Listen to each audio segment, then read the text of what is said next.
Spencer just give me hell because my mic wasn't on. Anybody? Okay, adoption of minutes from May 7th, 2024. Moved by Councilor Oakley, seconder. Councilor Kyle. Any additions or any errors or omissions? Seeing none, all those in favor? Thank you. Business arising from the minutes, none listed.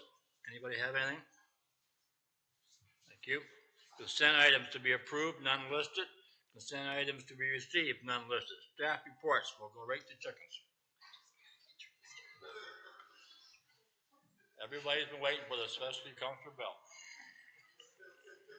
That's why we moved it up, John.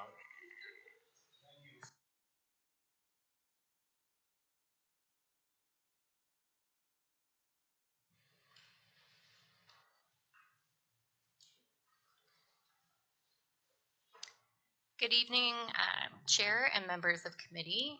So this evening, staff doesn't necessarily have a formal presentation.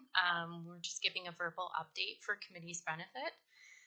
County staff are presenting RPT 027024 this evening for committee's consideration and direction. County staff would like to acknowledge a significant change since the last project report was presented back in March of this year. Further analysis undertaken by Heather DeZerko, risk management official for the county, and Andrea Bazar, director of environmental services for the county of Brant, determined a maximum of 4 chickens would not pose a significant drinking water threat and could be safely kept within the wellhead protection areas and intake protection zones, subject to risk management mitigation measures that align with the existing source protection policy. Sorry, my voice. The opinion of the county's RMO is included as attachment 2 of staff's report as well. It has also been determined through further analysis that option 3, to allow chickens in all residential areas, will incur additional operational costs for enforcement and regulatory services and potentially require additional resources based on the program response to support implementation, investment of municipal drinking water sources within the urban and residential zones. Based on this analysis and findings, county staff are recommending option 2 to allow chickens in non-urban residential zones subject to regulations, inspection, and licensing programs. This concludes staff's presentation. Several county staff, along with myself, are here this evening to help support questions of committee. We also are lucky enough to have Heather DeZerko, risk management official for the county online virtually. Hi, Heather. And we also have Dr. Comley, medical officer of health, and Philip, I'm going to do my best, Paitan Giab, manager of infectious diseases from the Brant County Health Unit as well here this evening to help with any technical questions that committee may have. So with that, I'll wrap up and thank committee, and we're happy to answer any questions. Thank you, Jessica. Before we ask for questions, I want to move her to get it on the floor. Moved by Councillor Howes, second by Councillor Kyle. Councillor Howes. Thank you, Mr. Chair. Through you to Jessica. Thank you for all of this information. I think it's been a real education for all of us. 130 pages on chickens is a lot, and probably more than most residents will digest. Pardon the pun. I'm wondering if you could either help explain or illustrate where the boundaries of non-urban residential would be, because I think that's what people are going to zero in on is okay, which side of the line am I on, and could you either talk through that or is there a way you could show us that? Through the chair to Councillor Howes. So I do have some slides that might be helpful. So we can share the screen and I can go through those. It's a bit difficult with the scale of the zoning maps to sort of illustrate it in full scale of the entirety of the county, but I have zoomed in to try and do my best to help out because I do understand there can be some confusion. So.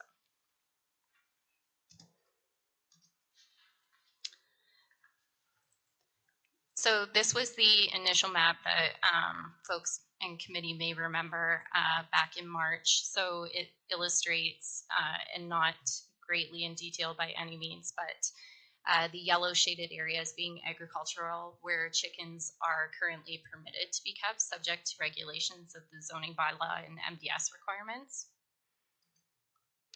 To help understand where exactly those areas lie, so agricultural areas are located outside of settlement areas and are typically properties that are zoned agricultural A on Schedule A of the comprehensive zoning bylaw mapping for the County of Brant. So these areas are outside of settlement areas identified also within the zoning bylaw as well as the County of Brant official plan. And they are areas, again, that carry the acronym A and are otherwise permitted to have livestock, again, subject to specific regulations. So again, to help out a little bit more with that and to go a little bit further into detail with regards to option 2 for staff recommendation, that's before committee this evening. Again, this map was shown in March.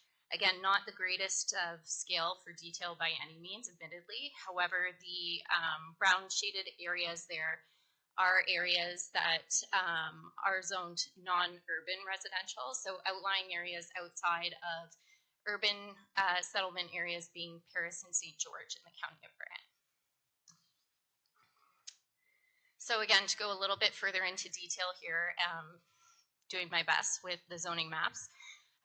These would be areas that include rural settlement areas, for example, Scotland, Oakland, Mount Pleasant, and also rural residential areas, so typically referred to sometimes as strip development.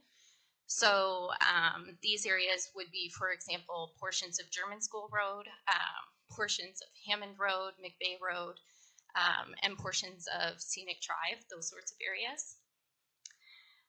So the non-urban residential zone categories would specifically be rural residential RR, suburban residential SR, and residential hamlets and villages RH in the zoning bylaw. And then, not to confuse matters too much, but to just further differentiate between the areas. So the urban areas of Paris and St. George, as I did mention, carry urban residential zone codes. So those residential zone codes are residential singles, R1, residential singles and semis, R2, residential multiple low density, RM1, residential multiple medium density, RM2, and residential multiple high density, RM3. And those are contained within the urban settlement area boundaries of, again, Paris and St. George. Hopefully that's helpful. Follow up, Mr. Chair. Thank you, Jessica. It helps, but it is still pretty complicated. and so all I'm going to say is whatever we decide tonight, I hope our communications staff would take as a suggestion that there needs to be a simpler way of explaining all that. So I just kind of pose that challenge to whoever's involved in communicating whatever we decide tonight, because that's going to be the first thing people are looking at is, okay, am I where I live? And I take this back to this. There was a woman from, I think it was Burford, on the outskirts of Burford, who came to us months ago, and she said, I'm not allowed to have chickens, but I can see cows from my backyard. Someone like that is going to instantly be wanting to figure out whether their property is considered non-urban residential, for example. So just food for thought, but thank you. Councilor Pierce. Thank you, Mr. Chair. Through you. A couple quick questions if I can, but yeah, just right off the hop, very detailed report. There is a ton of information in there. I find it interesting that as big of a subject as this was, again, the responses kind of were lacking. I'll put it at that. My question is, when we were, I can't even remember how long ago it was when we chose option 3, and there was a lot of discussion around it, and there was a lot of details, and now there's option 3 is going to potentially incur additional operational cost. I'm curious as to A, why we didn't know that when we suggested option 3, and at what point in time did we understand, hey, you know what, there's going to be additional cost? Through the chair to Councillor Pierce, I think I would probably like to call up Greg Bergeron to assist in answering that question and provide some further details.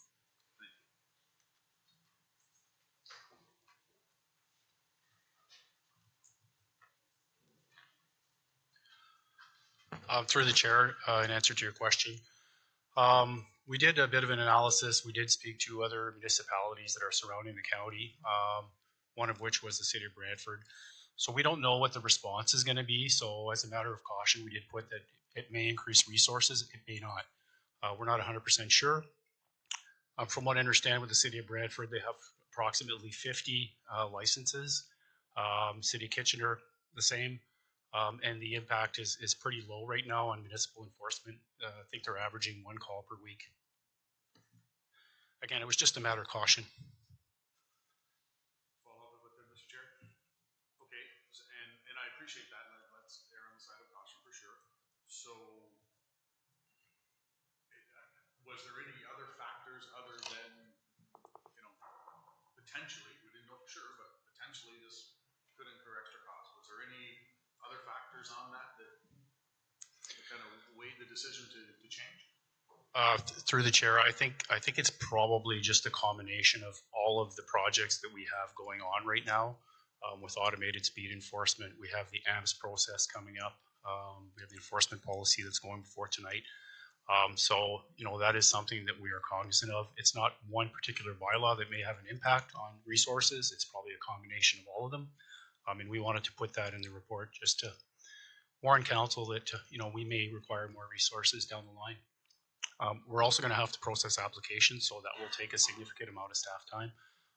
That is something that, you know, we've discussed, and if a bylaw is passed, there'll definitely be a licensing component to it. Thanks for that. Subject to council's approval, of course. Thank you for that. And one final comment, if I could, Mr. Chair, it's, I'm glad we got the report there in regards to the wellhead protection and all that kind of stuff, because that explains it exactly as to a lot of the questions that were out there. Can it be done? Can it not be done? And so I appreciate the info in there. So thank you. Any more questions? Seeing none, I'll call the vote. All those in favor? Opposed? Carried. Thank you. This time I'm going to turn it over to Allison for a quick introduction.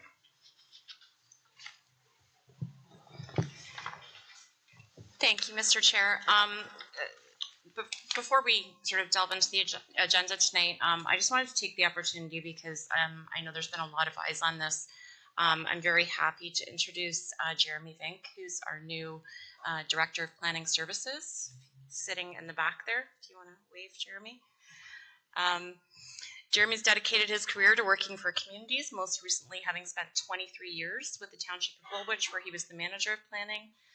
Similar to Brant, Woolwich has a large rural farming community with a number of urban and rural settlements situated along the Grand River.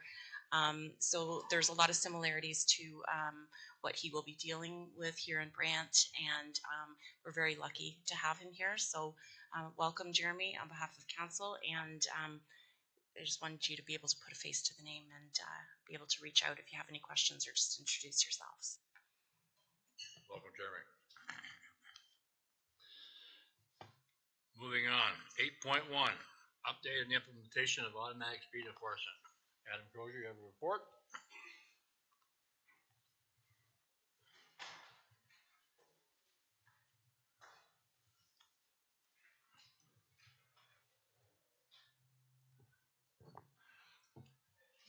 Good evening.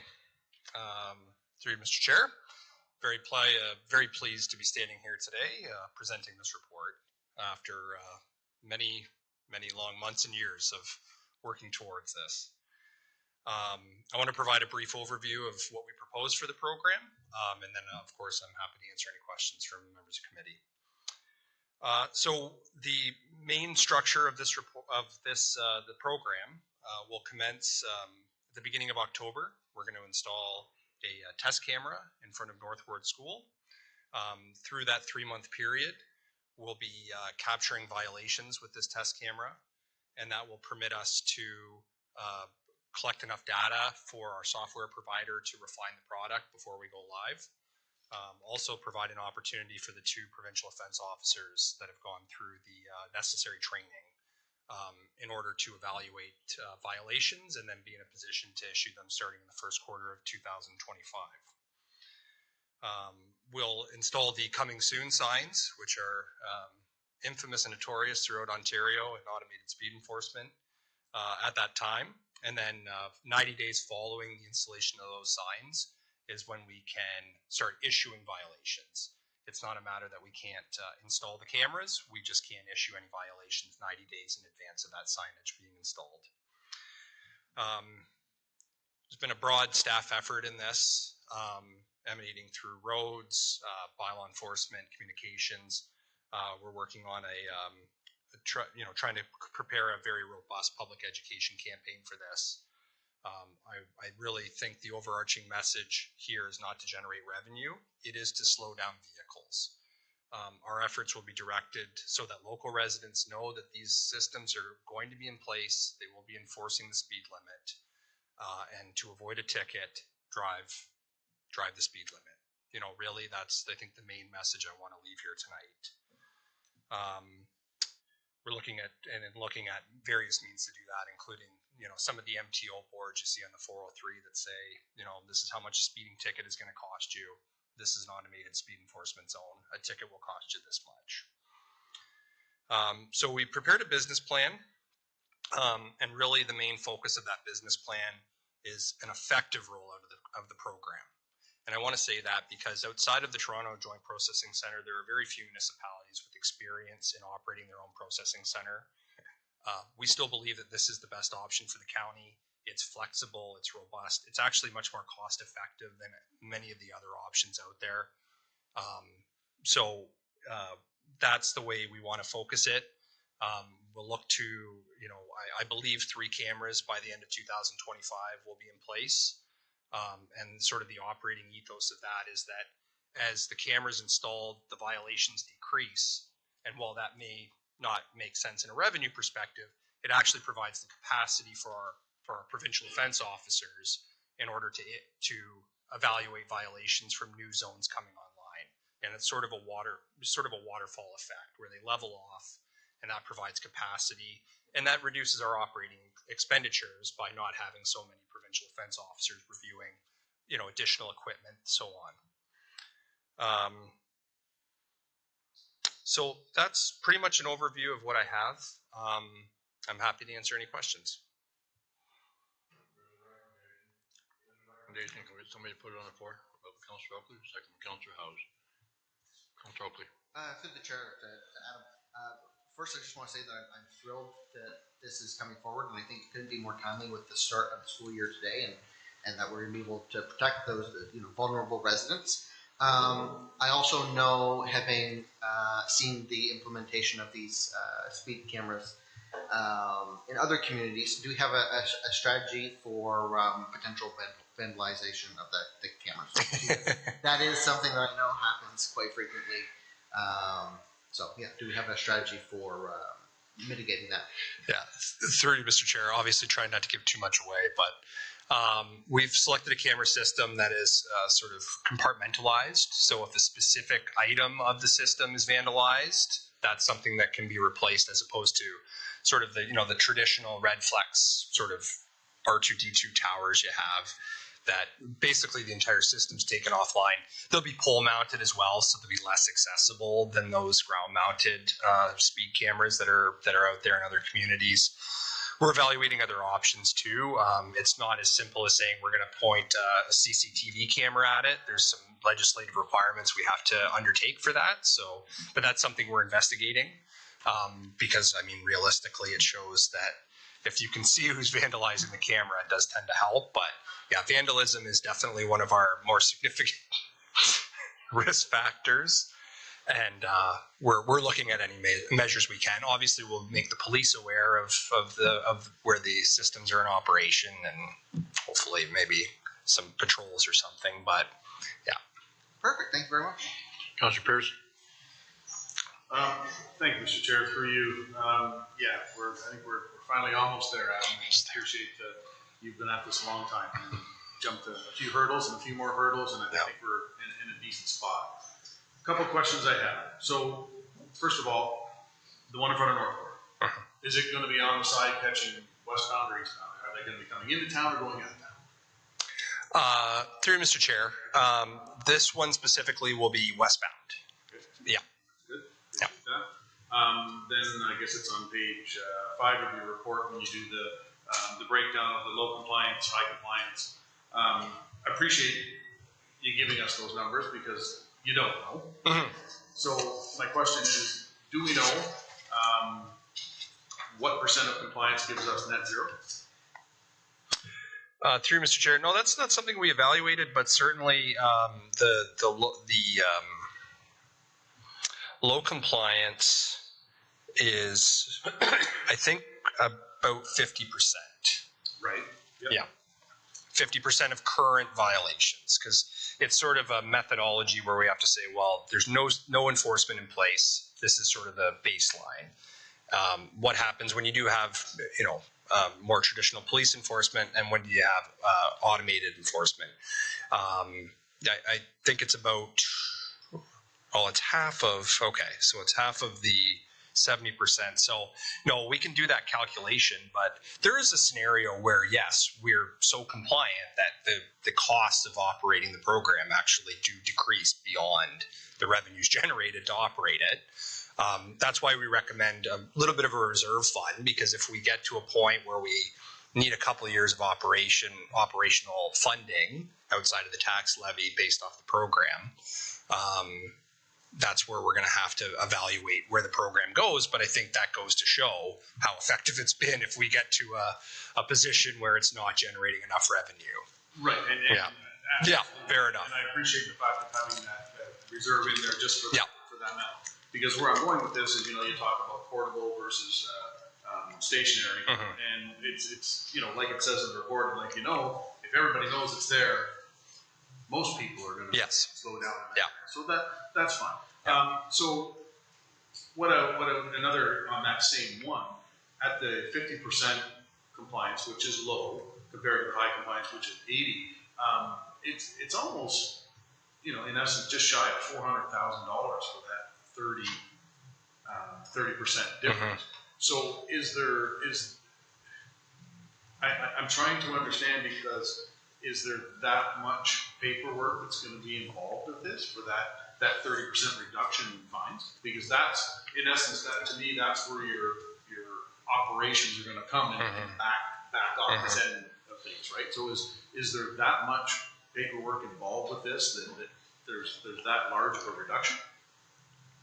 Oh, through Mr. Chair, the compliance rate is just a very much unknown. It's how well vehicles will comply with the speed limit. So that's not something we can necessarily evaluate until, in terms of the operational costs and whether that will, if we end up in a very high compliance rate.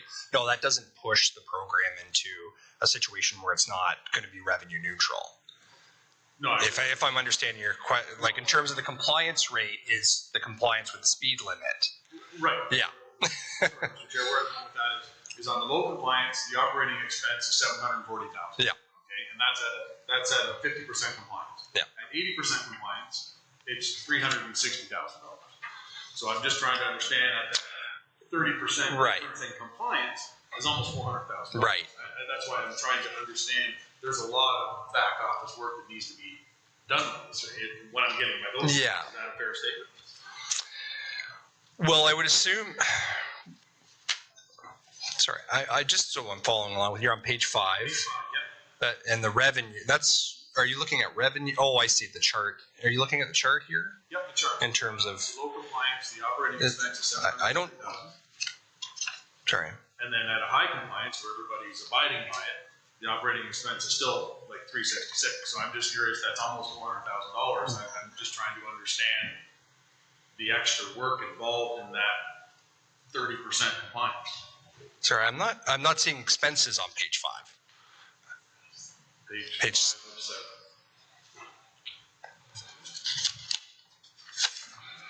Yes, I'm looking. Sorry, page 5 of my staff report, not page 5 of the business case. Got to put them. I should have put that together. I think where I'm going with Yeah. this is I think we'd like to understand the work at the back end that needs to be Sure. done, because by those numbers, that's telling me it's quite a bit. Yeah, well, we'll put it this way through you, Mr. Chair. The more violations there are, the lower compliance there is, the more provincial offense officers we're going to have. And that is one of the biggest costs associated with the program. So, if we're in a low compliance rate, we're at one provincial offense officer at nearly $100,000. If this is assuming, based on the first year of the program, times 3 zones, that's where you do get that variance of nearly, a little under $300,000. It's just more staff time, No, I appreciate that. more equipment, more of everything in a lower compliance environment. I'm almost there, Mr. Chair. And then on the next page, page 6 and 7 of your report, can we just so we know when people ask us, because obviously these are only able to be put up in community safety zones. Yes. Can we get a list of all our community safety zones so the public will know where these things are able to be put up? Because it's going to be, why can't we have one here? Why can't we have one here? I can see that coming. So if we could kind of preempt that with that list, then we would have that. Yeah, through you, Mr. Chair, there's actually a report coming to September admin and operations that will be converting the existing school zones to community safety zones to provide consistency across the county when it comes to this. So yes, that can certainly be provided. Okay, and my last one, Mr. Chair, I promise, is when you break it down into the number of potential offenses per day. Wow, that's those numbers are large. I'm trying to see in my mind that there would be that many, and I'm curious because I know these were kind of taken from other areas, bigger cities and stuff. Like I'm just curious as to, did we massage those numbers for us? Because in some cases it's almost it's almost 100 a day. Through Mr. Chair, that's directly from our speed spy data. These are the estimates provided by our speed spy data, and the sort of generalization about compliance is from other places, but this is county data. Okay, thank you for that, and thank you for bearing with me. My apologies. And I'm glad you're almost there. We're on the same page. Time limit on your Pierce. Councilor House. Thank you, Mr. Chair. And my first question carries on from what Councilor Pierce was asking about the community safety zones. And so not every school zone is currently a community safety zone. Is that correct? Through Mr. Chair, yes, that's correct. So the school zone.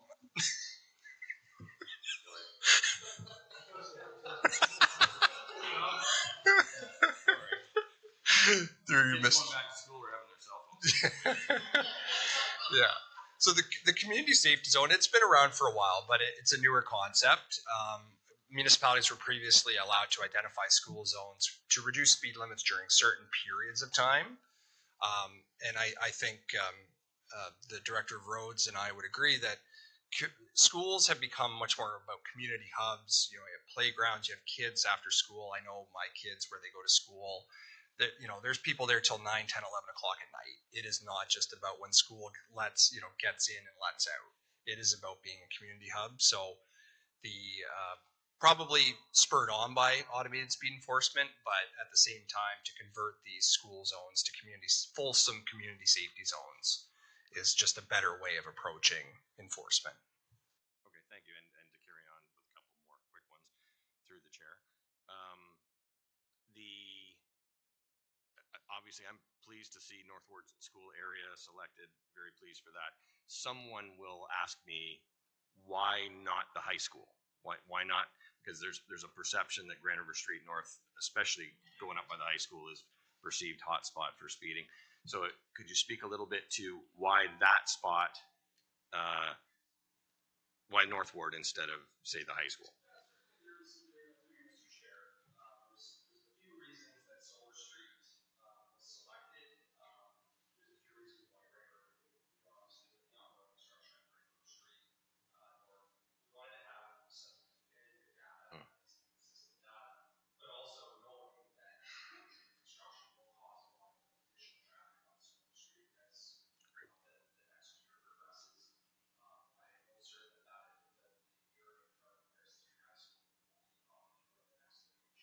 Okay. Thank you. That helps. And my last question, through the chair, is, and we talked about this months or maybe even years ago.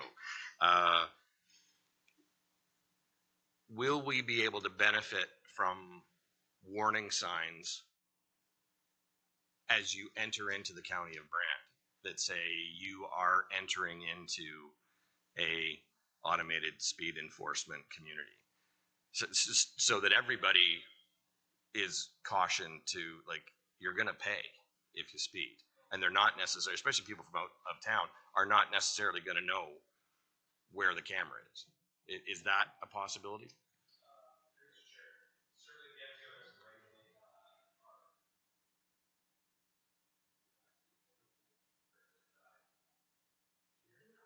I think it might.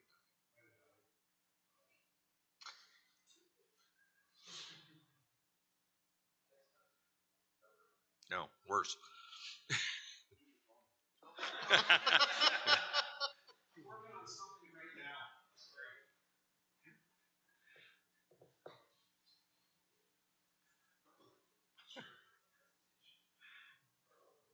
Mr. Microphone.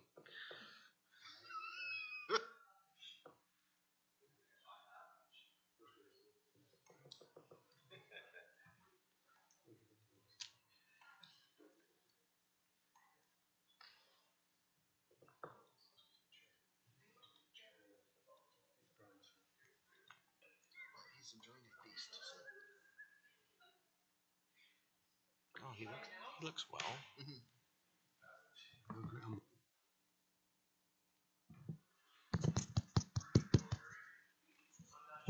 Test, test, test. They're down. No. Test, test, test, test. Nothing, nothing.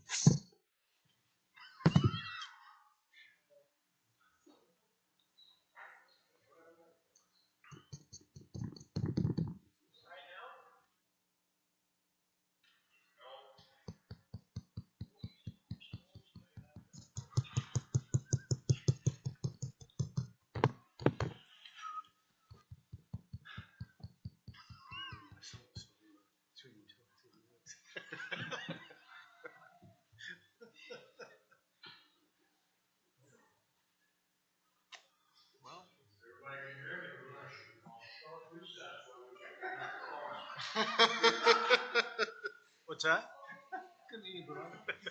Can you use your mic?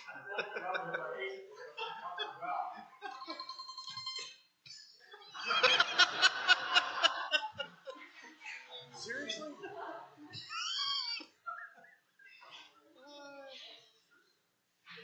That's really weird. Yeah, mine, it is off.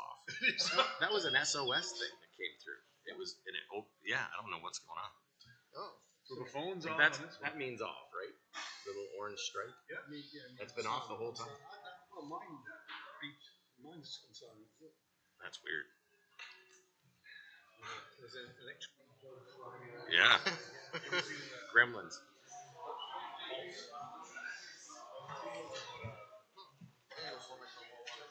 Oh yeah. Yeah. That's weird. I had an update on, like, my phone updated a couple nights ago, and there's been a couple weird things since then. Yeah.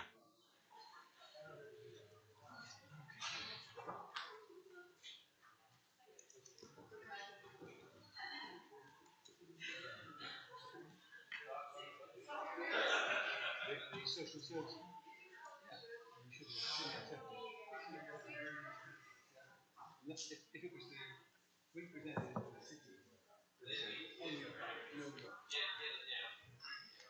should say, we want this down to 3%. The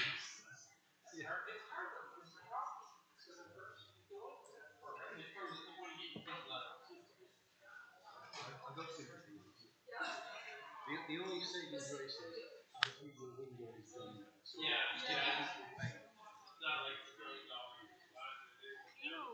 Press your mic while we're in recess.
We're back. For now. Where were we, Adam? I think you're Mr. answering the Chair, question. I don't actually recall, so. Okay. Councilor Howes. Thank you, Mr. Chair. My last question to Adam was, will we be able to benefit from putting signs? Signs, on- yes, okay, yeah, thank you for jogging my memory. Through you, Mr. Chair, yes, the MTO wouldn't regulate, sort of gateway signage that says the County of Brant is an automated enforcement county. That's something we can certainly look into. Councilor Bell. Yeah, thank you, Mr. Chair. Through you to Adam. Adam, in your report, you talk about the fact that the 85th percentile speed on our roads is 52 kilometres over the limit. 52 kilometres, that's unbelievable. And I think maybe Rob Walton could answer that question. I thought that at some point I heard that we tried to design our roads for the 85th percentile. But I might be wrong, I might have misheard that. In any event, I think that tells you there's an absolute necessity for this, which I think we already knew. Question one, did the ticket cost you're assuming, is that fixed or is it variable? Is it like the highway 403 fines where the faster you go, the more you pay? Through Mr. Chair, it is a fixed amount based off the per kilometer over the speed limit you are traveling. So in the administrative penalty system, if you're under 20, if you're 20 kilometers an hour and under, if you are 19 kilometers and under, it is $5 a kilometer. 20 to 29 is $7.50. I have a little cheat sheet here because I didn't put it in the report. 20 to 29 is $7.50. 30 to 49 is $12, and 50 and over is $19.50 for every kilometer over the limit you are. And then there's a victim component that is collected by the county through this program, but remitted directly to the Ministry of the Attorney General. That's based off the fine amount itself. So for somebody doing 52 kilometres over the limit, what would he pay? Yeah, so it's close to $1,100, including the victim component. So that's a pretty strong incentive not to speed. Yeah. Second question, you talked about, in your report you're saying you prefer permanent positioning of our speed cameras. My experience in the UK and in the Netherlands, where speed cameras are everywhere, is that's why speed cameras are everywhere. Because if you locate them in one position, you create another rat run, and you can go off to the left or go off to the right. So we have to start somewhere, and I applaud us for getting to this point. But we should recognise that this is the beginning of quite a significant investment in cameras throughout the county, not just in Paris. Speaking to our rural councillors, they have their own hotspots that they have to deal with. Final question: in your analysis, you're looking at in January 2025 about 100 tickets a day for that one camera. Do we have some comparative evidence that is a good number to use, or is that from our speed spy data? Through you, Mr. Chair, looking at analysis of other locations based off basically some numbers that we've received in terms of generalized compliance. Obviously, the speed spy identifies someone going 10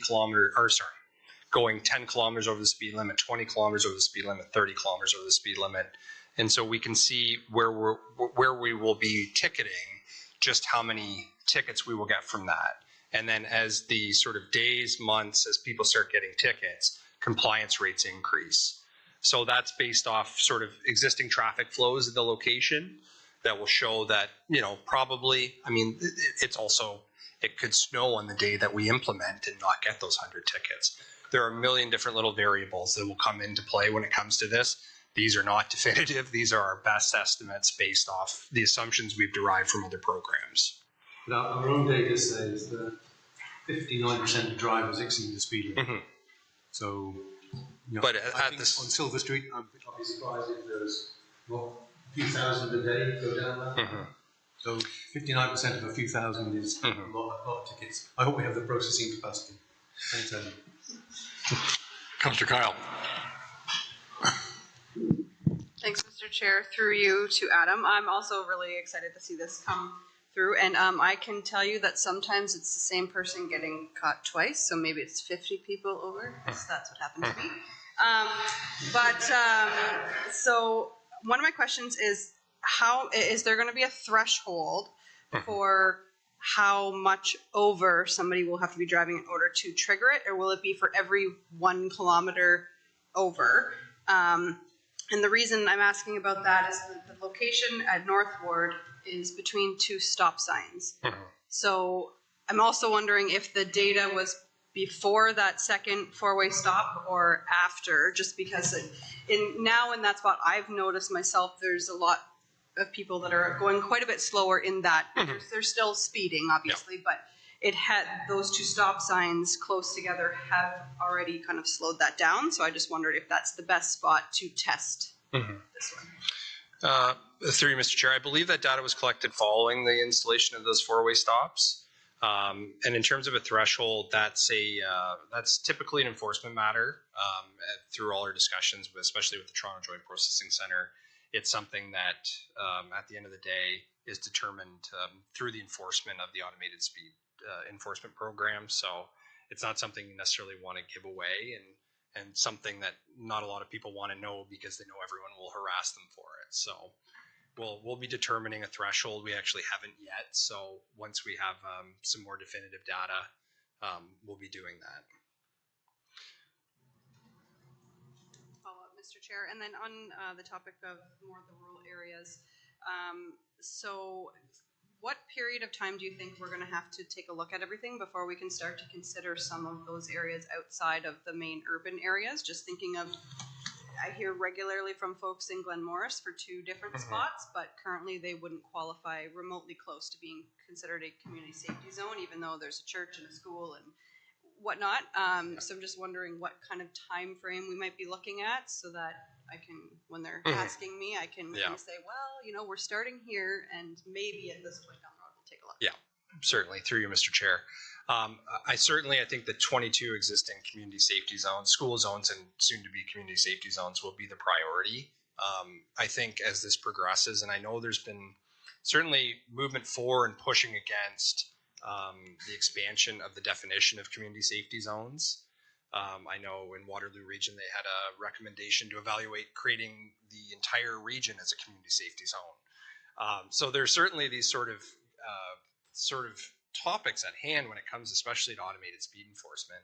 I think there's other areas in Mississauga where they've kind of pushed the bounds of what's a community safety zone in order to have automated speed enforcement, because the definition doesn't always meet what is perceived to be a safety concern. So I think as we expand the program, we'll look at sort of evaluating what we deem to be community safety zones.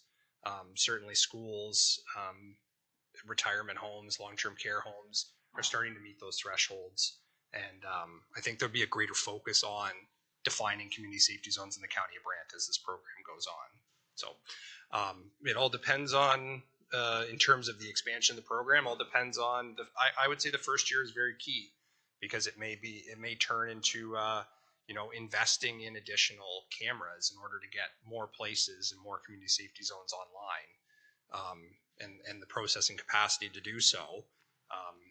And then we'll evaluate to see how quickly these types of places get on. I will say too, there's not necessarily an urban bent to this program. We do look at, I guess more villages too. You can take an example of Mount Pleasant being a perfect example of perhaps a need for a community safety zone and automated speed enforcement. So. Councilor Chambers.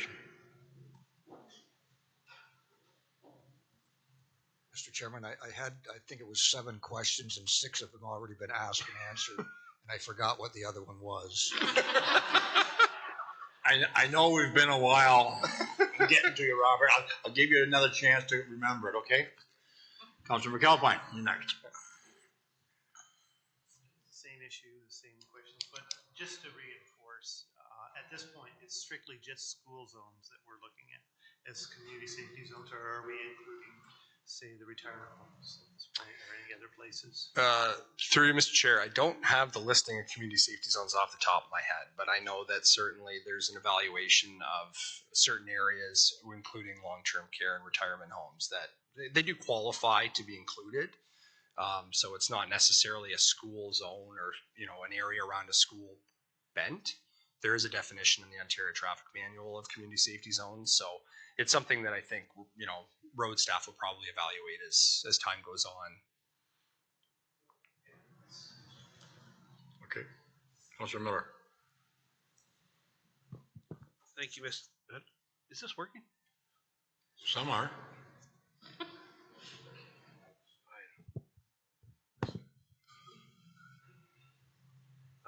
Okay, a couple of questions then through you, Mr. Chair.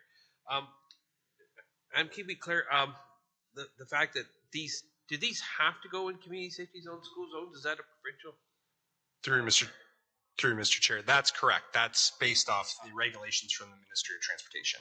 Yeah, I would have. I would have liked to see maybe one rotating, but I guess if you can't make that happen, you can't make that happen. And you actually, in your report, you made a good argument for us to get rid of our 2 dedicated OPP traffic officers, because you said that once you get rid of the speed cams, the average speed returns to pre-enforcement levels. So I thought that was kind of interesting. Along those lines, I want to ask any data on the, say you got one set up, is there any data on the speeds after the zone, after the camera area? Do people slow down just for the cameras if they know they're there, and then speed up afterwards? Through Mr. Chair, no, I haven't come across any data associated with that. I know the Ministry of Transportation tried to, I'll phrase this more delicately. They tried to include some provisions for additional data points in the agreement that we had to sign with them. That was something they wanted a couple of years ago in order to do a proper evaluation of the program for that very question. So there really isn't any good data about whether, yes, people speed right back up once they get passed through the zone. In my sort of layman opinion, I think if you didn't slow down for the camera, you weren't going to slow down anyways. And if you slowed down for the camera, you might be more likely to continue to slow down as you progress. Okay. It would be nice if we know it, because you don't want to think you're creating a safe zone here, only to create a danger zone down, down either end of those. So it'd be good to know that information. Last question then. Somebody steals my vehicle, runs through this. I get the ticket. How do I appeal it? And I'm asking because I read in the paper, people's cars in Toronto get stolen. They get parked on the street not too far away. The owner, the police can't find their vehicle, but they still get a parking ticket. So what's the appeal process? Yeah, certainly through you, Mr. Chair. I'm glad to run through every possible hypothetical. I'm looking at Mr. Bergeron behind me there. So actually using the county's administrative penalties system, I would deem that's probably a pretty acceptable reason to have your ticket thrown out. Would be to show the proof that you show the police report that says, my car was stolen at this time. We have this ticket right here. I can prove my car was stolen and I was not driving it. There'll probably be some leeway there in terms of the appeal process. We certainly wouldn't want to add to anyone suffering after they had their car stolen. Anybody else got a question for the first time before I go to Councilor House for a second? Tyrone. Councilor House. Thanks, Mr. Chair. Real quick. At the end of the 90-day trial, will you be giving us a report on how many offenses were clocked, not charged, but clocked during that time, and what the revenues would have been? Because I think that would be a good snapshot for us to see and prove how this is going to pay for itself. Yeah, through Mr. Chair, we most certainly can, because I think this is going to be a period where we highly evaluate. I mean, again, we have a hypothetical business case here. These are the best estimates we can provide. These will, also too, it'll be also be a period of hypotheticals too, because I think we would see a situation where more people are still going to exceed the speed limit than will once they know a ticket's coming. So I just want to provide that little bit of caveat to that. But I think certainly there'll be some sort of robust reporting as this goes on. This isn't, we're going to go away for the next year and a half and implement 3 cameras and say, okay, no, this will be something that I think will have some ongoing reporting to council. And it's going to be a very high profile and public topic that we're undertaking here. So, yeah. Any more questions? I'll call the question. All those in favor? Carried. Thank you, Adam. 8.2, major project dashboard. Haley? Microphone's yours, if it works.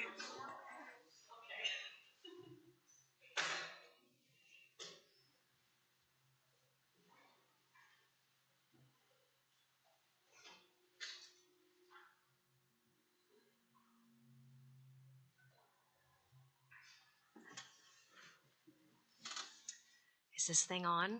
We're good? Okay. All right, good evening, members of council. I'm excited to be here today to bring forward the major project dashboard. Before we launch into council's questions and feedback, I just wanted to start with a quick presentation to provide an overview of the dashboard, some tips for how to use it, and then some information too on how you can provide feedback. So as you may recall, at past policy development committee meetings, there was expressed interest in developing some form of major project dashboard to provide a list of all of the different major strategic projects that are ongoing across the county. So our objective was to do just that, create that list that we can bring forward to the policy development committee meetings on a quarterly basis. This dashboard is really focused. It's not about providing a whole overview of all the projects happening across the county because that would be information overload. It's really all about focusing in on those projects that are really strategic in nature, have a connection to our strategic priorities, and are larger in scope. So staff have done an excellent job of going through their departments and picking out projects that kind of align with that major project definition and have populated their information within the dashboard. So the idea is that staff will be updating this information on a quarterly basis and bringing it forward to the policy development committee meetings so that you can have up-to-date information on the different projects that are happening across the county.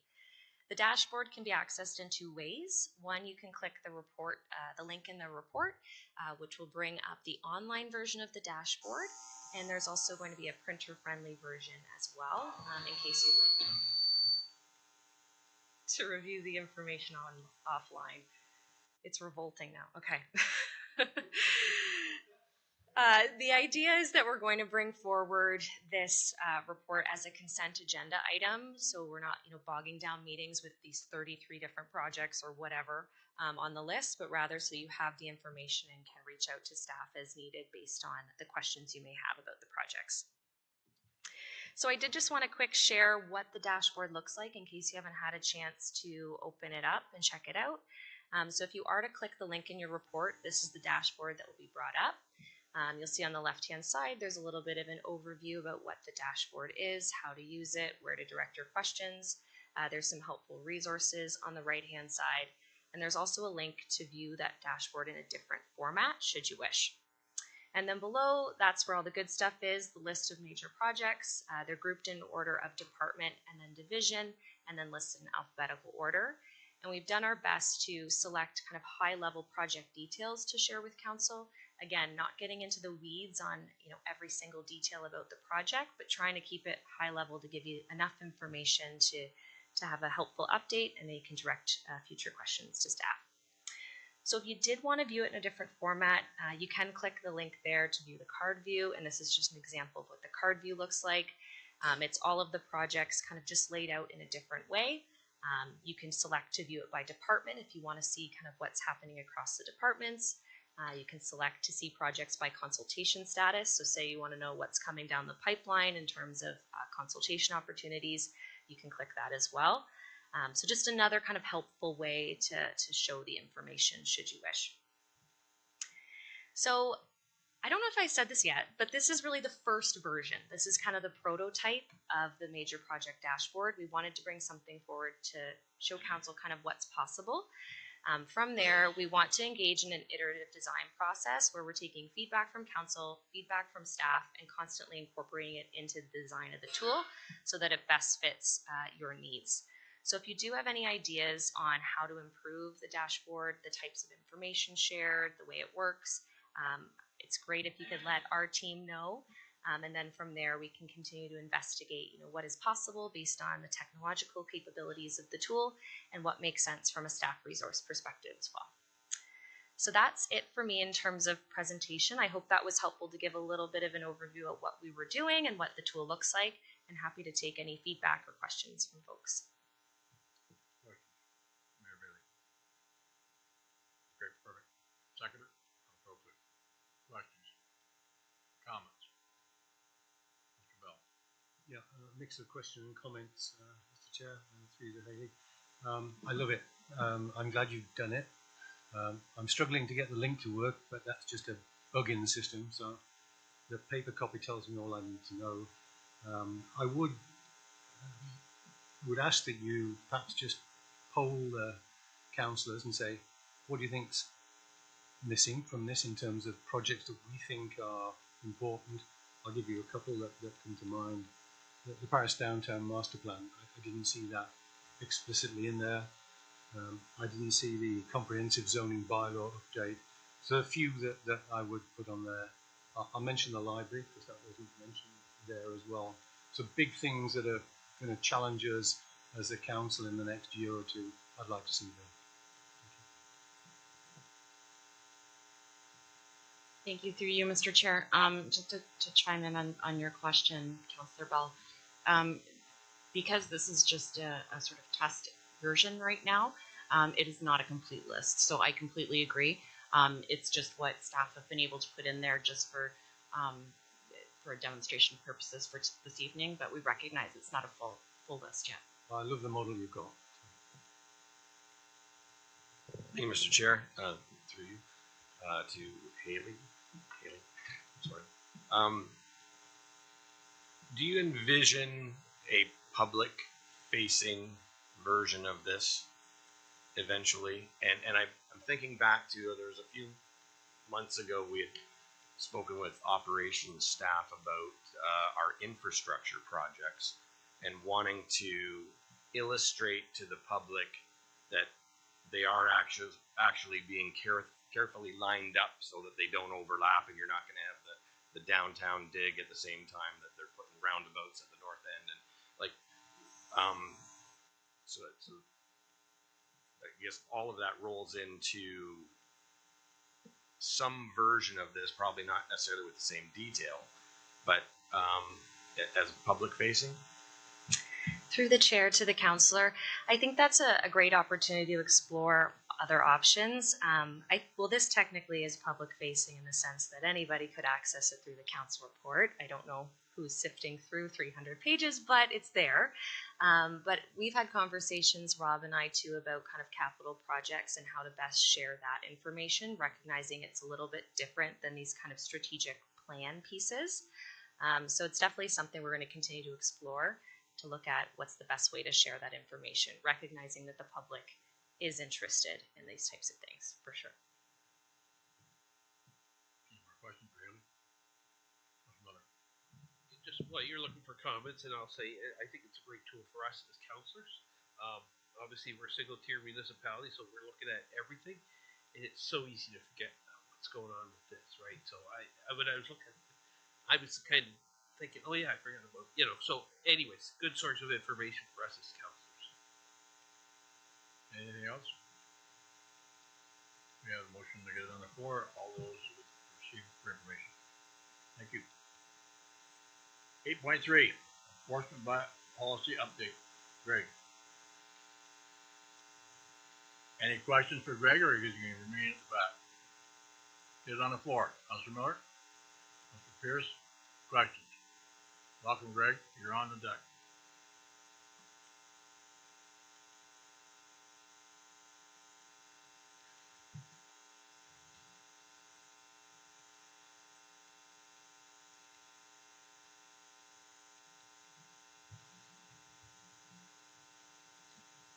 Sorry, through the chair, do you have a question?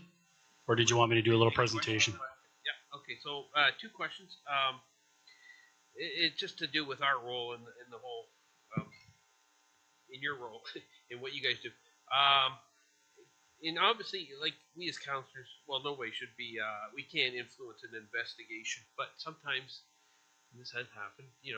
Somebody that's being investigated or going to be charged or has been charged says, what's going on? They call us, they complain. At this point, what I do is I'll talk to Amanda or yourself or whoever or Dave, and I'll say, can you give me the background on what's happened? Is that okay?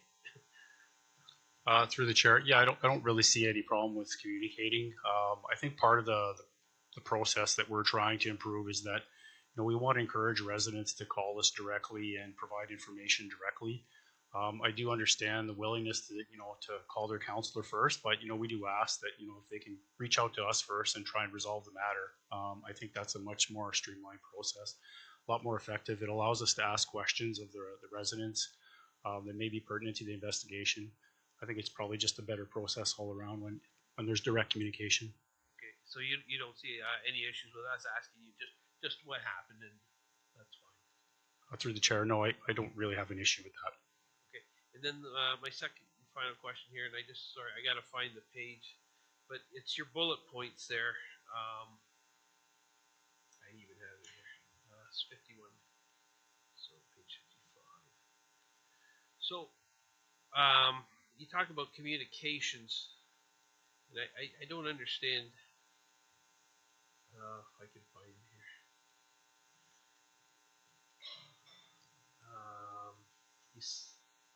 I have my notes. It said to do third-party communications. I don't know what you meant by that. Through the chair, again, we're just trying to streamline the process where we can get direct information from the resident. It's always a challenge sometimes when things are reported through a third party or a counselor. We don't always have the information. I think for council's response to the residents is that it's probably far better for the resident to contact us directly. And again, I can see if they're not satisfied with the results of an investigation, they can certainly go to council or a council member, and we would certainly discuss that. But I think that is that's the intent of the policy, is to have more direct communication. It's kind of something that we've been working on for since I've been here since 2015.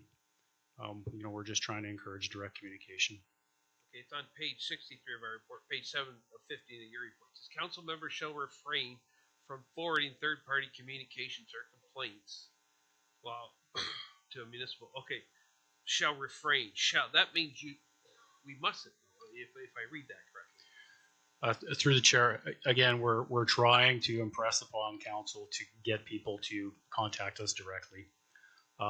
It's not to say that this is etched in stone. We're pretty reasonable to deal with as a department, and I think there's going to be the one-off here and there, but I think the direction is certainly that we want to have more open and direct communication with the complainants. Okay, like I said, I understand we're not to influence an investigation. I got that. That makes perfect sense. But if I cross the line, let me know. Okay. Councilor Pierce. Thank you, Mr. Chair. Through you to Greg. So, as we all know, and we've learned, most of bylaw is complaint driven. You make a statement in here on page 2 of your report when it talks about investigation and enforcement action is not initiated for violations observed by municipal law enforcement officers while on routine patrol in the absence of a complaint unless it's public safety issue or for repeat offenders. Do you see a time coming where I can't speak for everybody, but I've always thought that bylaw should have a little bit more power in the sense that if they do see something that is against one of our bylaws, you're able to take action. But from what I'm reading here, that's not really the way it is. Is there any suggestion or anything that we can do, or is that driven by the province? How does that work? If you guys, if you're going down the street and you see something that's against our bylaw and nobody complains about it, whether there's, if there's a trailer parked or it could be a number of things, and you guys can't action that. Do we see a time where that's going to change? Through the chair, to the councillor. Yes, it is included in the report. You'll see some of the service levels in the matrix that we used. And that is going to be a public-facing document, and so will the policy. If you kind of read the matrix and how it works, we do provide for service levels for patrol for things that are high priority, such as dog bites or dogs running at large. It's something that we're going to proactively enforce and look for. There's the medium level service where we're going to deal with things proactively. We've tried to do like an honest assessment of the bylaws in the matrix where we think that certain bylaws or certain violations of bylaws would fit that medium criteria. And the medium criteria being that if an officer sees the commission of an offense in one of these identified bylaws, that they are expected to take corrective action on the spot. Most of those violations will be in the public realm and not really on private property. So technically it's not a service enhancement. It's something that we're doing now, but I think it's probably better to have it written in stone in a policy for the officers to use as a guide. And for the supervisor to be able to, use that criteria to make sure that the officers are doing what's expected of them. Right, and I appreciate the point you made there, Greg. And like one of the examples I was using there was the fact, if you go down the road and you see somebody's grass is yay high, because it's private property, you can't take action until somebody puts in a complaint about it. Through the chair, yeah, that is the direction that we're planning on continuing on. The problem with proactive enforcement for bylaws is that we probably wouldn't get out of the parking lot in Burford or Paris, right? Realistically, if we're enforcing all of the bylaws, and I think it's a slippery slope when you kind of go into proactive enforcement in general. We're trying to maintain our resources. We're trying to be fiscally responsible with the staff that we have, and finding that balance where we want to do some proactive and mostly reactive, which is the basis of this enforcement update. There may be a time and a place in the future if council sees fit. We can certainly expand those services, but right now I think we've tried to tailor make this policy here to reflect a growing municipality. Thanks, Greg. Councillor Bell. Yeah, thank you, Mr. Chair. Through you to Greg. Looking at your Appendix B, which is a matrix that shows which level of service you're going to get for which problem. I like that, and I think making that a public-facing document is really important. There are a few nuances in there. I noticed that noise is low. Unfortunately, when people have a noise problem, it's an instantaneous issue. Waiting 24 hours for somebody to come and tell you or take action is a bit odd. So I think we need to have some flexibility in the responses. My experience is that we do get that flexibility of response, but I wouldn't want people to keep falling back on, well, I've got 24 hours to deal with this. Through the chair, if I may comment, yeah, that's certainly the matrix is a guide, and it's certainly not something that is it's something that's workable and flexible. And I mean, any infraction of a certain bylaw may become a high priority, although it's not defined in that matrix. It's something that we're going to assess, as we get the calls for service.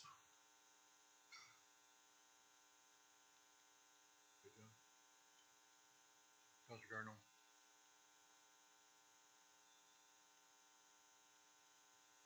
Thank you, Mr. Chair. Through you, picking up on a comment, Greg, that you made about the proactive within the public domain, and specifically number 20 in the chart there, site alteration bylaws. Where is that threshold of reasonable prospect? I'm particularly thinking rural properties where it might not be as obvious driving by. How much authority does bylaw have on any given day to drive in and move around under this? Through the chair to Councillor Garneau. So there is some flexibility to conduct inspections. We do have a site alteration group, and I understand that they're quite taxed with the calls for service that they have already, but they do have the ability under the Municipal Act to perform inspections, so they can certainly do that. And again, we put that, I believe that's on the medium scale as well, because the potential with contaminated fill can have, you know, significant effects on our drinking water and you know, surrounding properties as well, and drainage and so forth. So there is that ability for the officers to use discretion and go onto the property. I don't know if that answers your question. Follow up, if I may. Is this going to result, do we see this resulting in an increase in investigations, or more making it clear that we already have the authority to do this practice? Through the chair to Councillor Garneau, certainly the intent is not to have an increased service level at this point, although I think that may have an impact once we look at it a little bit further. Again, it's not a departure from what we're doing right now. We do try to deal with offenses that are being committed, you know, at the time of. But I can't really say if we're going to have an increase. Potentially, as we continue to grow, I would expect that we will, whether it's related to the service matrix or not. It's not really an answer, but again, I'm speculating on what the future will hold.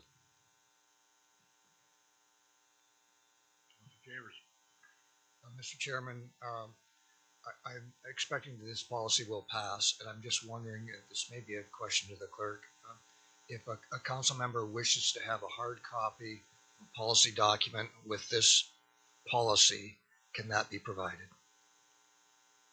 Because it's something that you might want to have on hand when some irate person comes up and starts disputing things, and you have to go back to your computer and look at all of them. So I would like a hard copy, not necessarily pages stapled together, but a policy booklet that is more like a manual.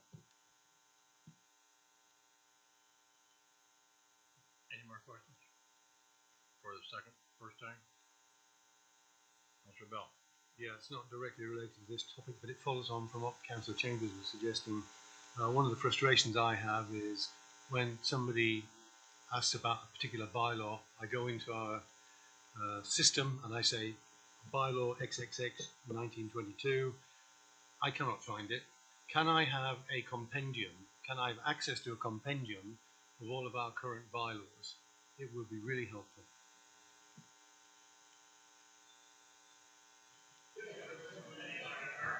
Any more questions or comments? The only comments I have, and it's following along with what Councillor Miller said, when somebody wants something, they like to go to the councillor. And I'm not going to change my way. And I find that no matter whether it's roads or bylaw or whatever else it is, they like to go to the council because I think they feel they're going to get blamed by the individual who they're reporting on. So we give the responsibility to the councillor, he can handle the crap. My other comment is people don't understand how long it takes for action. And I think of people that are complaining about their neighbors or whatever down the road, and they don't clean their property up.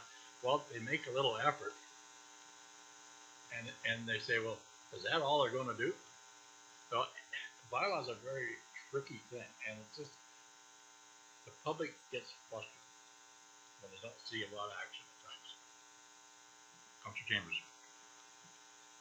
If I could just add to that, and I'm old school as well, and people like to come to me as they do everybody else, and that's why I would like to be able to sit down with them and have the manual there and be able to explain how the system works, and that would be to their advantage. So that's I tend to agree with you, and same with Councillor Miller. We do get put in positions where we're not necessarily comfortable in what we should or shouldn't do, and that would be helpful, I think. Any more comments? Call the question. All those in favor? Carried. Thank you. We're still in the batter's box, Greg. Fireworks bylaw. Big bang.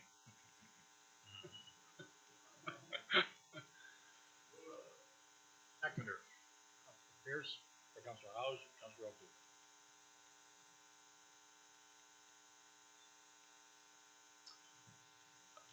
Yeah, through the chair. So we performed a review of the fireworks bylaw. It was back in February or April, and we had some discussions with the general manager and the CAO, and it's something that we wanted to bring forward. We wanted to add a couple of days to our permitted days of the fireworks bylaw, being Diwali and Lunar New Year. I know when we enacted the bylaw, I think it was in 2022, there was mention of potentially adding additional dates, which we've done. And I think that's part of our process, part of our commitment to equality, diversity, and inclusion. So the report that's before you today is recommending that we add 2 days to the current permitted days in the fireworks bylaw. Happy to take any questions.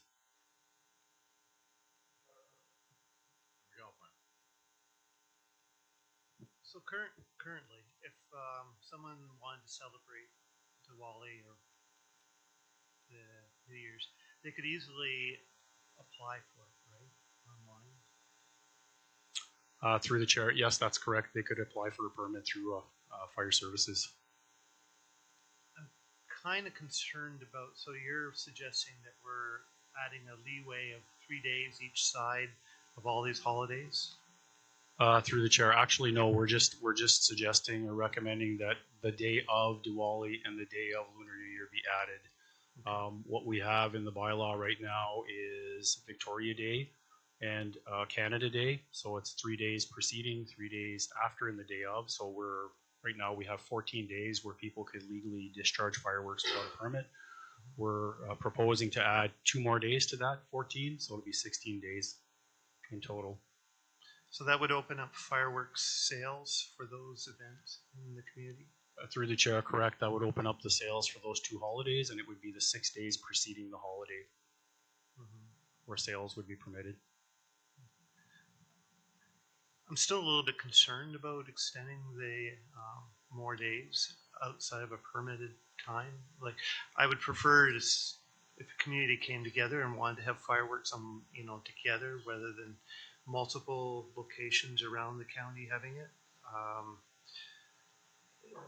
I've had a lot of constituents come to me, concerned about animals, whether it's farm animals, horses, or dogs, cats, and just the nuisance of it in the communities, neighbors setting them off.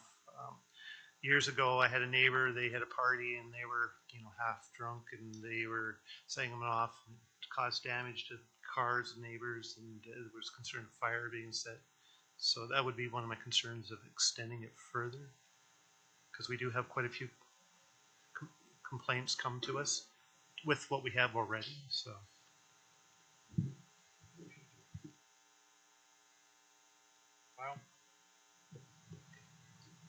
Thanks, Mr. Chair, through you. I think I would respectfully disagree with my ward mate here.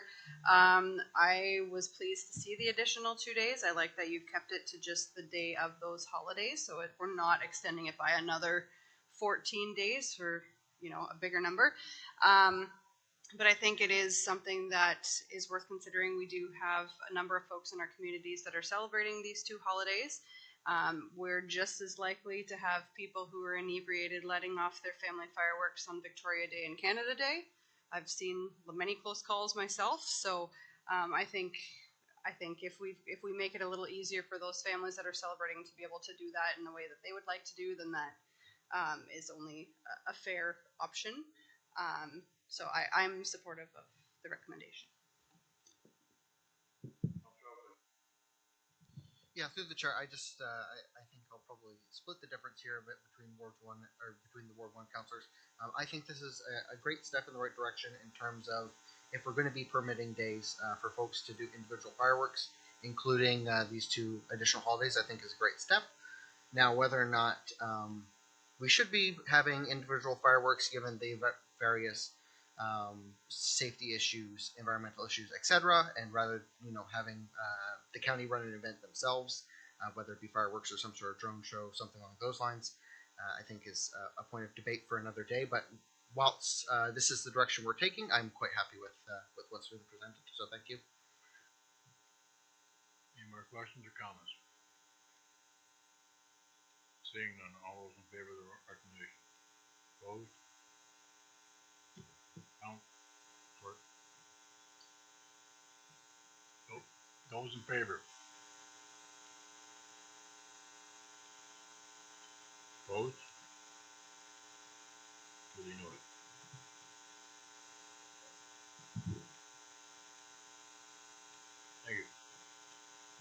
8.5. Leslie, proclamation of flag raising and lighting of Penman Dam. Questions for Leslie? Ron Duck, Leslie. Mr. Miller got a question. I need somebody to move it in a second. Moved by Councilor Pierce, second by Councilor Oakley. Go ahead, David. Thank you, Mr. Chair. Through to Leslie. Leslie, staff is recommending that requests for proclamation, flag raising, or lighting of Penman's Dam not be endorsed by the county. For the following, you list a few. And one we have listed is recognition of individuals. Why would you put that? And I'll give you an example. I'm thinking of Summer McIntosh. If that girl was from the county, I would light the whole county up in gold. So I don't know why that would be there. Through you, Mr. Chair, to Councillor Miller, certainly at Council's discretion, if they wish to have an acknowledgement or an award provided to a member of the community for their accomplishment, certainly that's something that we can do. What we're talking about here is a regularly standing list of proclamations, excuse me, flag raisings and lightings of Penman's Dam.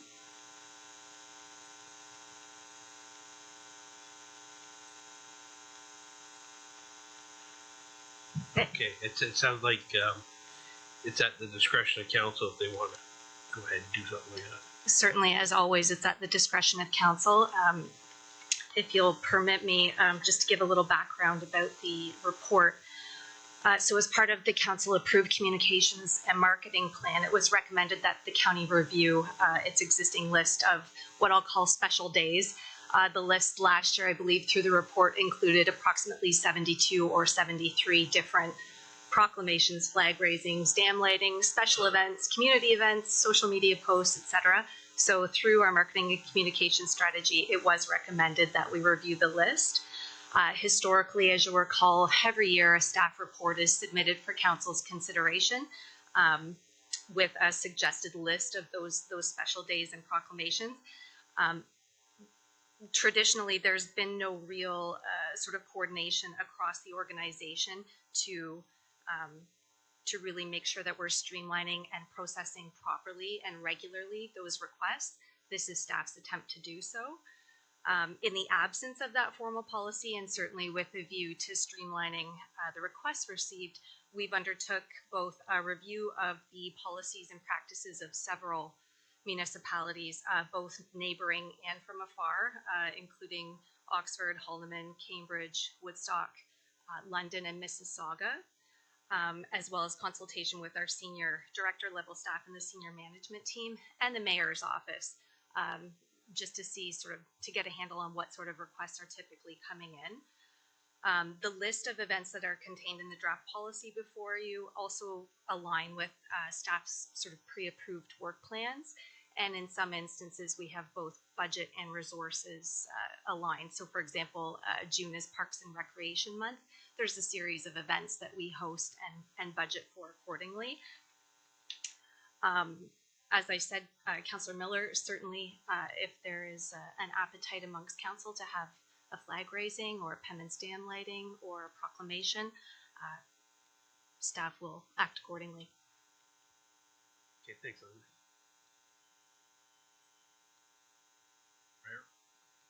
Through you, Mr. Chair.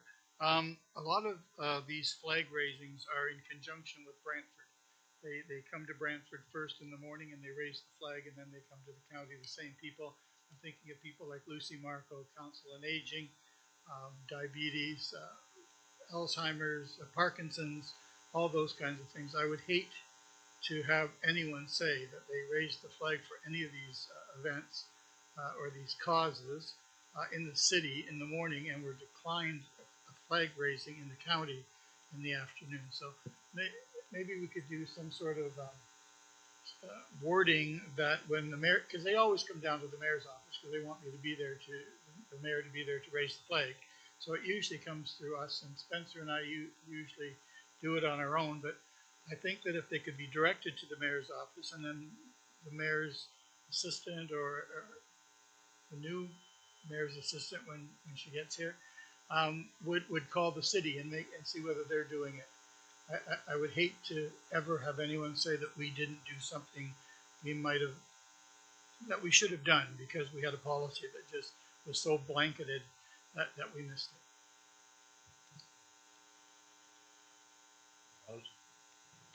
Thank you, Mr. Chair, through you. And I can understand the need for a policy because we've all been approached by organizations saying, oh, such and such is happening. Can you turn the dam blue this weekend for whatever cause? Good to have a policy to channel it through. My question is indirectly related. Do we equally have a policy for lowering flags to half-mast? Through you, Mr. Chair. Great question, Councillor Howes, and I don't know the answer to that question off the top of my head. I'll look to my general manager to see if she might know. I'll look to the general manager to see if she might know. Do we currently have a similar policy in place for lowering flags to half-mast?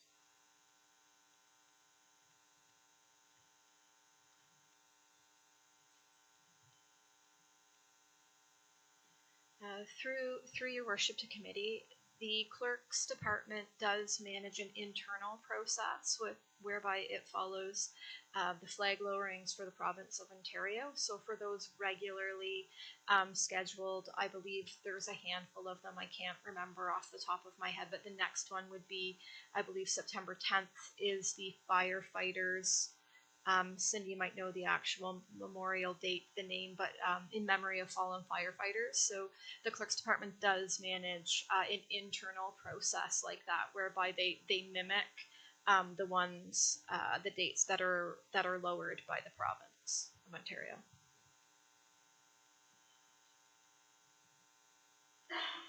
Through you, Mr. Chair, I would just add to that to clearly follow, maybe not a formal process or policy internally, but certainly if there was, a former or current council member who passed away, or a staff member, or a member of the OPP, that type of thing, typically we've used discretion for lowering flags for those reasons as well. Thanks. Councilor Chambers. You may want to check this, and I could be wrong on this, but when you're talking the Canadian flag, there are protocols that are in place to lower the flag, and you don't want to mess with the protocols of the government of Canada according to their flag. So you have to be careful about lowering the Canadian flag. There are protocols above us. Mr. Mayor? I think through the chair, I think it would be the county flag that we would lower. Most of those so far in the last 6 years since I've been the mayor have come through the mayor's office, and if it was a councillor or if it was someone, there's names that just make sense. There's positions that just make sense, and we just say yes. We wouldn't say no because it wouldn't have come to us if it wasn't relevant. I wouldn't think so. I would hope that municipally, if we're just going to be lowering our flag, the municipal flag, that it should come through the mayor's office because it's supported by staff, and the CEO and I would talk about that and do it. I would hope that that's the way we could do it. Go ahead, Les. Thank you, Mr. Chair. Through you to Mayor Bailey, and forgive me if this is not clear in the report or the draft policy. The intent is for this policy and procedure to be handled primarily by the mayor's office. So you would have an exceptional amount of involvement in the request that would be coming in. Any more questions or comments? Call the question. All those in favor? Carried.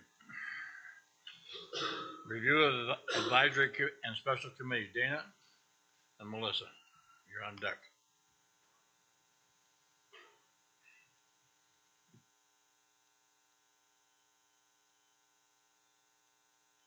Need a mover. Moved by Councilor Kyle, second by Councilor McAlpine. Go ahead. Through the chair. Good evening, everybody. As you've read, the County of Brant currently has a total of 20 committees. Our CAO requested a review of 9 of the advisory and special committees to evaluate their effectiveness, prevalence, and accountability. The goal of this review is to ensure our committees contribute to informed decision-making while also considering the time and resources needed to support them. Through research, many larger municipalities have streamlined their advisory committees to include a much lower number, including Ottawa with 4, the region of Waterloo with 4, and the town of Milton with 6. By potentially reducing the number of committees, we can focus on making remaining ones more effective while exploring new ways to engage our growing and diverse community. A public engagement framework is currently under development and will be presented to Council in the near future. This will come with many new strategies to engage community voices. And with that, I am happy to answer any questions you might have. Questions? Councilor Miller. This, just the one specific question that has to do with the Brant Connects Committee, which I'm on. And you're saying we should get rid of that in 2025 at the completion of the provincial ICON program. Those programs for broadband by the province, it's ASIP in this area, and SWIFT is also picking up some of those. They're all scheduled to be done by December 31st, 2025, except I was at a rural broadband conference earlier this spring, and there wasn't a soul there that believed that that program was going to be done by December 31st, 2025. So I would make a small amendment to that recommendation when the time is right, Mr. Chair.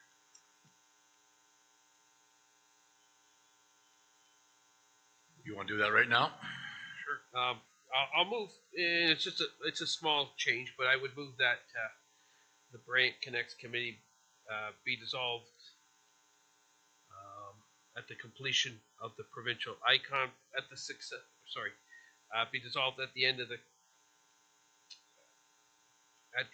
current term of council, which would be 2026, or the successful completion of the provincial broadband program, whichever comes first. Seconder. Mr. Mayor. Any discussion on the amendment? All those in favor of the amendment? All those in favor of the motion as amended? Perfect. Thank you. Thank you, ladies. Everybody's waiting for you, Zach. County of Brant film policy.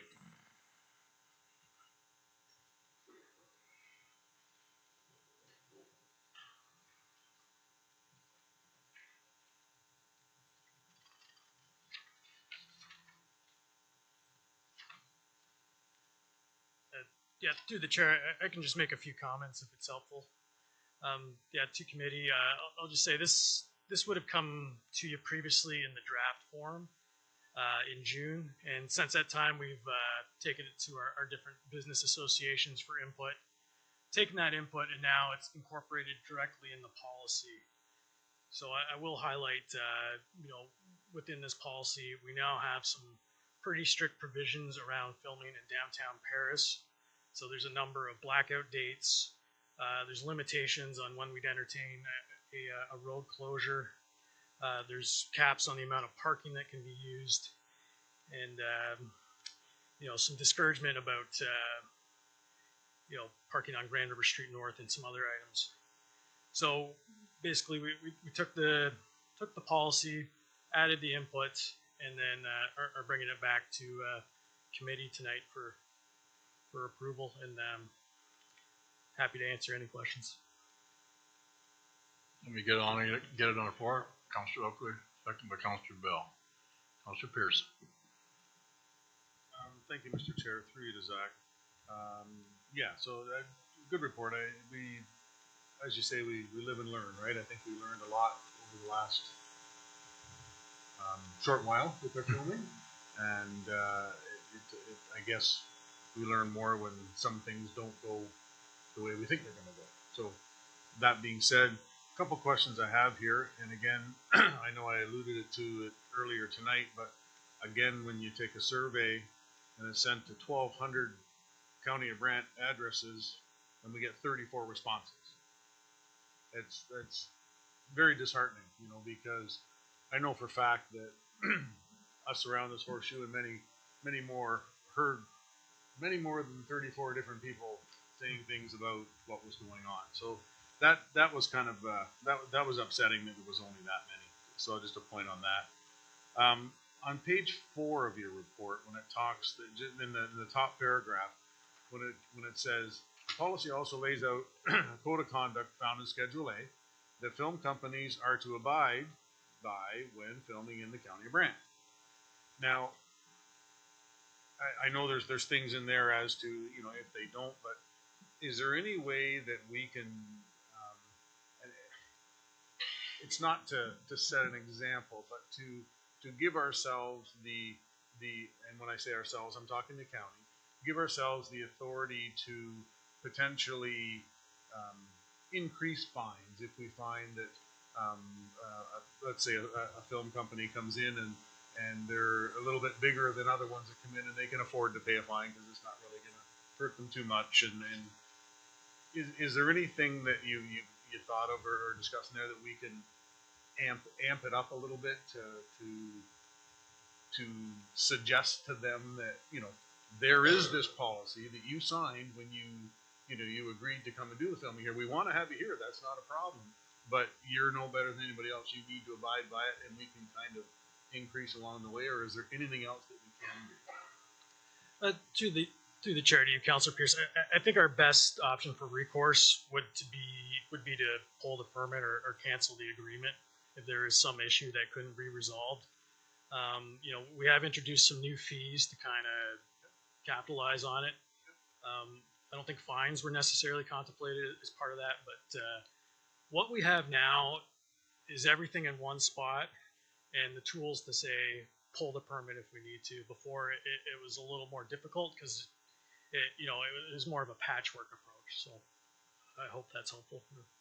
Okay, yeah, and as I say, you're right. Everything is kind of in there to allow us to do some things, but again, I'm just concerned that, you know, if again, we don't want to turn them away, but they need to abide by the rules and they need to understand that it's not just as simple as, oh, well, you know, we're sorry we didn't know, or oh, we're sorry we'll fix it, that type of thing. There's got to be something that we can have in our arsenal that says, no, you're not only have we talked to you about this once, you signed on there that you wouldn't do this, you're doing it, and then there's some sort of fine. That's all. But other than that, great report, and I'm glad we've got something like that.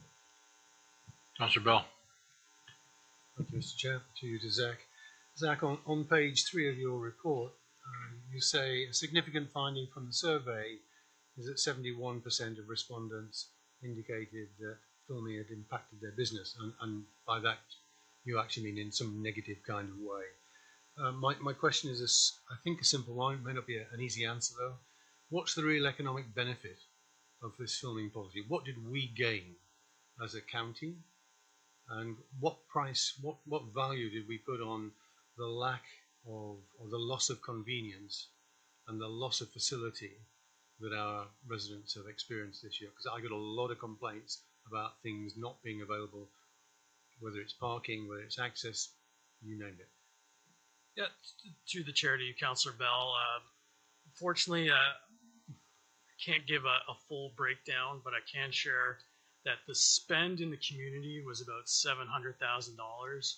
So that's inclusive agreements made with businesses, compensation for lack of loss of business, traffic control, fees to the county, and then accommodations. Some of this does end up in the city of Brantford. So the figure is $700,000, and unfortunately I can't break it down further at this time. It is interesting. There doesn't seem, right now, there isn't one set way to kind of value what that spin-off is, because we're talking direct spend and how that works through the economy. There's different models, but there isn't one that's been adopted by Ontario Creates, the provincial body behind this right now. Thank you, Zach. That's half the question answered. What about the other part? How do you what value do you put on the lack of, or the loss of facility and the inconvenience that our residents have to put up with? Yeah, through the chair, well, I think what this report is, and in the limitations is that, you know, the expectation from the business community and residents didn't match what I think was ultimately came to the community through filming.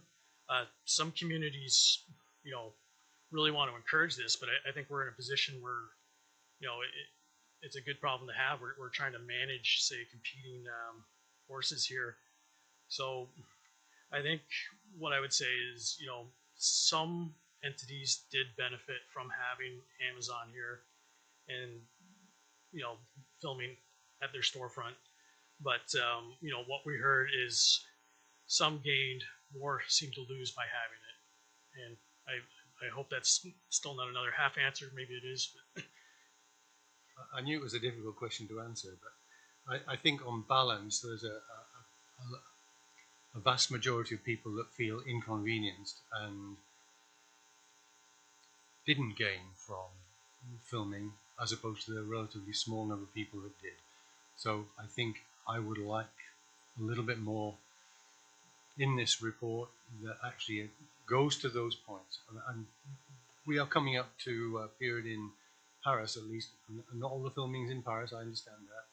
But when we're tearing up the main street here, the last thing we want to do is to then inconvenience people further through closing other roads off. And I think we should seriously think about not having any filming downtown for the next couple of years until this is out of the way.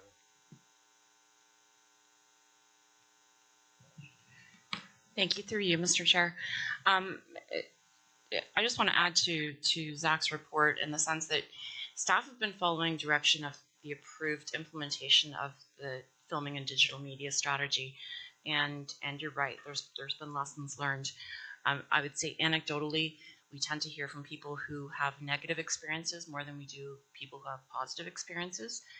We know that in a variety of circumstances, and I think that is definitely playing out here because we know some businesses who that they're increased exponentially their sales during filming. And you would hope the long-term effect, as with a lot of tourism and economic development, that you have longer-term spin-off benefits from any sector or industry, which was also the point of the larger strategy. But this is meant, and this would really strangle, particularly in Paris, any kind of appetite for filming, which I think is, you know, we've heard that most people want, if not all. So we recognize that this is going to absolutely not make Paris a filming destination. I think that's the intent of this policy. I think we've already had some onerous processes in place in the past. This is meant to simplify the process for staff in terms of enforcement, but I want to make clear that this would not make Paris a filming destination, and certainly if you wanted to be more restrictive and ban it altogether, we could do that. But this, I think, would make it onerous enough that we're unlikely to see a lot of filming happening in Paris.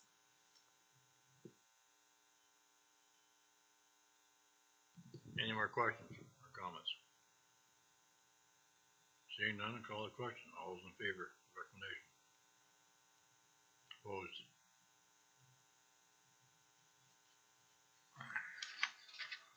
Carried. Since we've already done with the chickens, no communications listed. See you, Councillor Bill. Allison, your report.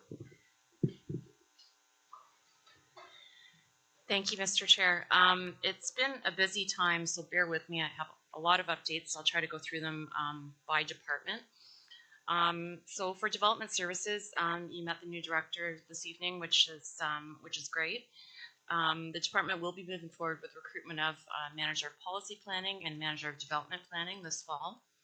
The development engineering standards review is still ongoing. Policy planning is reviewing the new provincial policy statement, which a lot of you will have seen or noticed already, with the goal of any required policy planning changes being realized before the implementation date of October 20th. Brant Municipal Enterprises has reached a big milestone. A lot of you, I think, know this, but if you don't, the sale of the Health Hub to BME has closed. It closed on July 25th. I'd like to thank and congratulate Daryl Lee for all his work and commitment on getting that done. And I think, like I said, it's a big milestone for BME and will allow him to leverage that moving forward.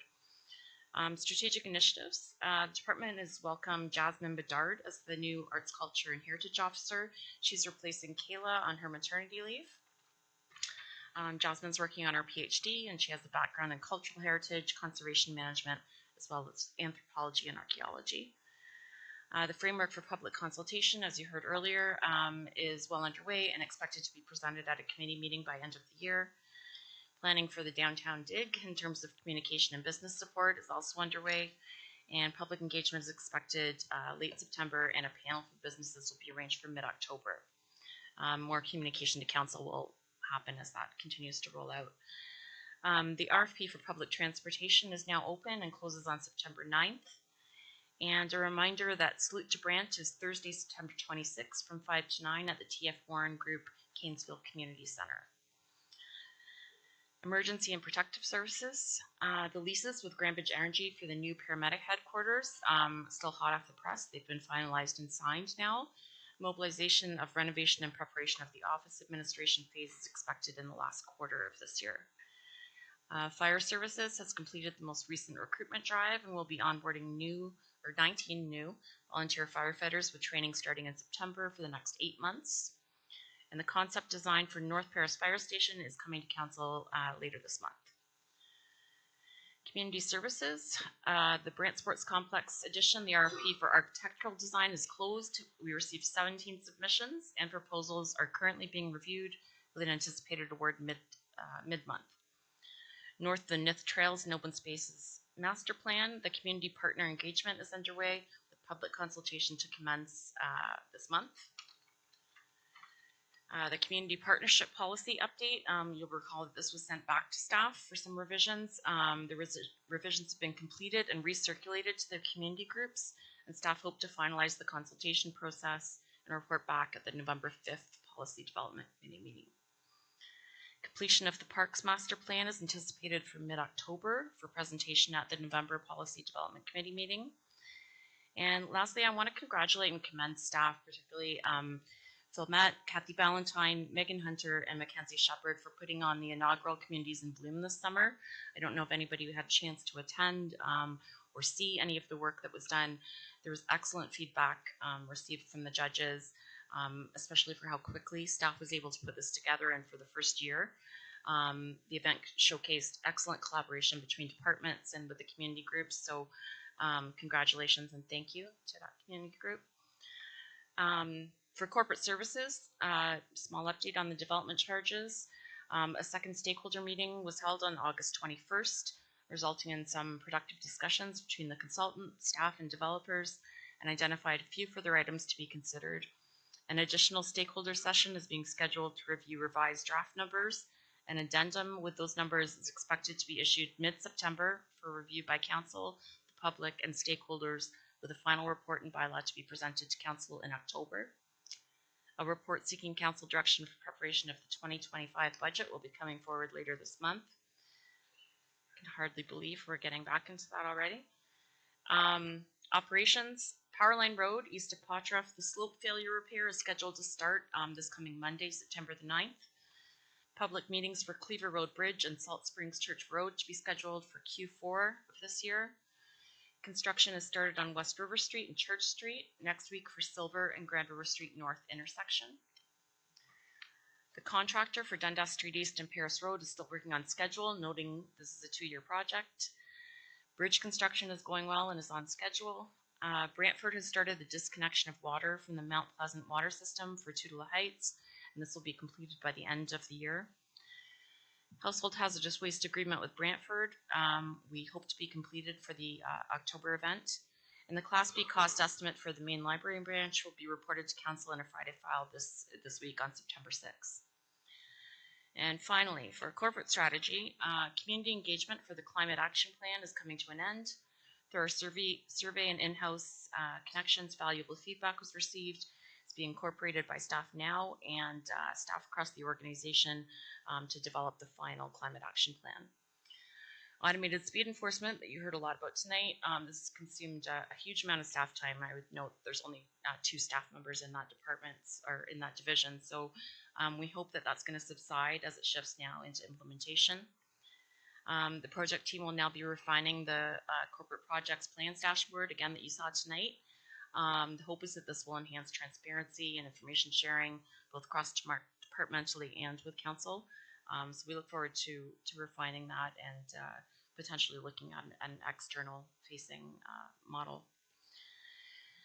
Staff are still waiting for an update from COCHF regarding the Russell Heights Co-op housing project. We hope to receive that any day. And finally, the project manager has been reviewing all of the county's corporate data sources as well as examination of the various WCCD data streams. A report will be coming forward at November policy with recommendations on those implementations and how we use them towards our corporate strategy reporting. That is my update. Mr. Chair, I'm happy to answer any questions, and most staff, I think, are still here. Is that it? I thought there'd be more. Question for Allison, our staff.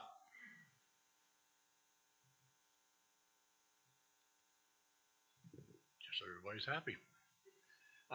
No other business listed. Mr. Mayor, have business?